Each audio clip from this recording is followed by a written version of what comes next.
Diamond ring. Hey, hey, if you here to see the Clippers, make some noise. Who that? Talking about who that? I'm Madelyn Burke for LAC TV, and welcome back to Clippers Weekly. Clippers.com insider Eric Patten joins me again this week for a New Year's Eve edition of the show. And as we get ready to kick off 2013, we decided to look back at the top 10 Clippers moments of 2012. Eric, why don't you kick us off? Well, at number 10 is a record-setting three-point performance or two from Caron Butler. It started against New Orleans on November 26th when he hit a franchise record 9 three-pointers in the game. He also went 6 for 8 in the third quarter of that game, which was a franchise record. And then about a month later, again on December 30th against the Jazz, guess what he did?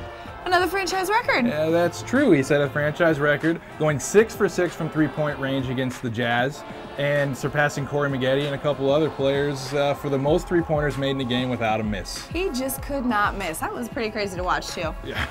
At number 9, we've got the China trip. It was a pretty great experience for the Clippers to be a part of the 2012 NBA China Games. They had 2 games in Beijing and Shanghai against the Miami Heat.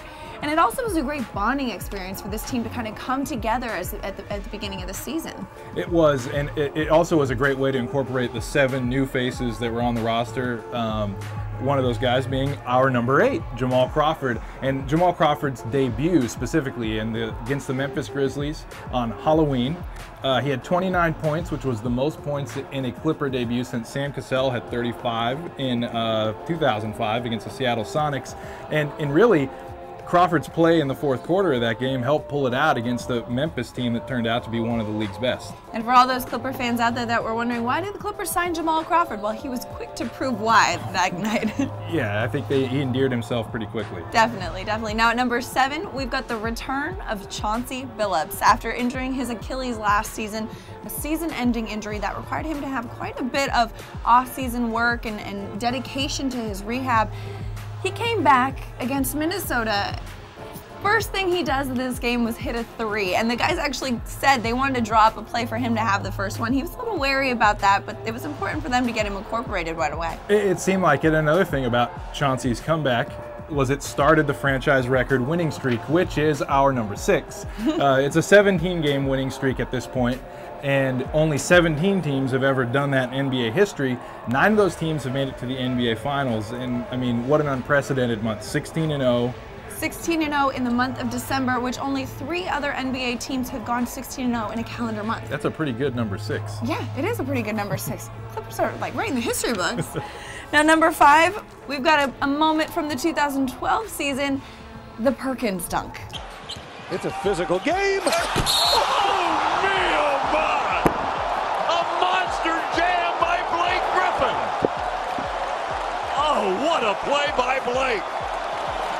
It was one of those that even still when I watch it, I still cannot believe how Blake Griffin did that. Well, I can't imagine that everybody looks at it and says they can't believe how Blake Griffin did it. And you know what's funny is that was the play everybody remembers, but at the end of the first half there were 4 consecutive three-pointers in about a minute, which were basically the second best highlight of 2012. That was a pretty crazy game with a lot of highlights. And it was against the Thunder. That doesn't hurt. Yeah, exactly. The number 4 were also from last season, but fast forwarding a little bit to the playoffs. It was game 3 and 4 against the Grizzlies, where in a series that people kind of thought the Clippers didn't have much of a chance, they really took control of the series, going up 3-1, winning an overtime game, and taking care of business at home. Really taking care of business. Now it really set the tone with the playoffs that year. It was a crazy first series.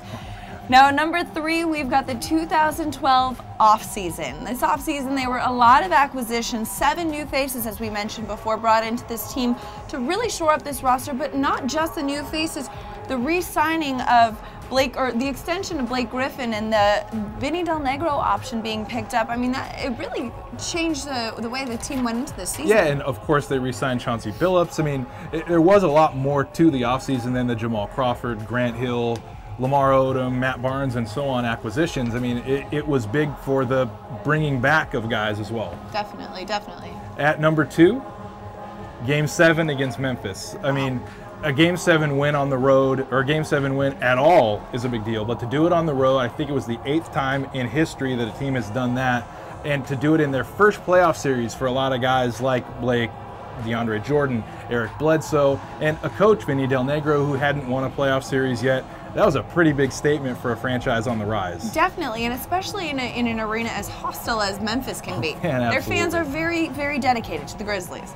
Now, number 1, back to that playoff series, of course, Game 1.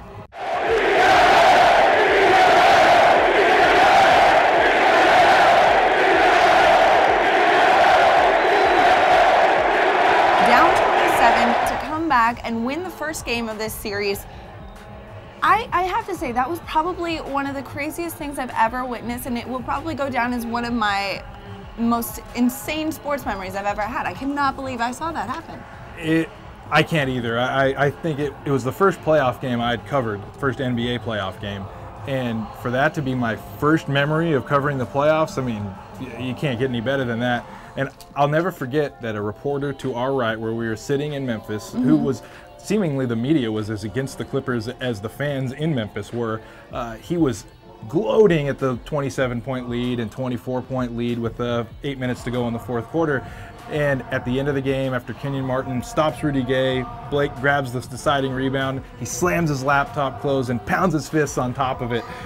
It was a pretty awesome moment in its own right. I know, the fans, the media, everybody was into it, that series, in both cities. It was a pretty insane series. And what a way to end it. What a way to end it. Well, that was, our top 10 moments of 2012, but hopefully 2013 brings you some more of exciting ones, and I'm pretty sure it will. Yeah, we're on pace to have quite a few 2013 top 10 moments too. Exactly. Well, from Eric, Patten, and Madelyn Burke here at Clippers Weekly, we want to wish you a happy new year. Be safe, have a good one, and happy 2013. Happy New Year.